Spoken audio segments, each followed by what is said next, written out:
তাহিরি সাহেব যদি বলে আমার বললেন আমি টেলিফোন করব। এখানে আপনারা বিভিন্ন লাইনের ভক্ত আছেন, ওলামায়ে কেরামের, আপনাদের আলেমদের জিজ্ঞাসা করেন তো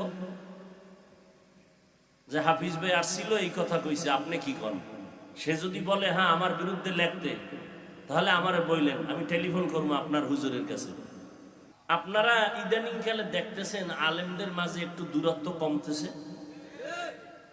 সত্য কথাটা বললেন, মানেন আর না মানেন, বিভিন্ন শ্রেণী পেশার বিভিন্ন ঘরানার আলেমদের মাঝে মোটামুটি একটু দূরত্ব আগের তুলনায় কমতেছে, এটা টের পাইতেছেন? সত্য কথাটা বলেন, টের পান? আপনারা দূরত্ব তৈরি করেন কেন? সাধারণ মানুষ আপনারা এগুলো দেখেন না কেন? খবর রাখেন না কেন? আমার তো অন্তর বলতেছে সব ভেদাভেদ ভুলে সব আলেম একদিকে চলে আসতেছে, আসবে। আপনারা মাঝখানে সাধারণ মানুষ কেন দ্বন্দ্ব করেন?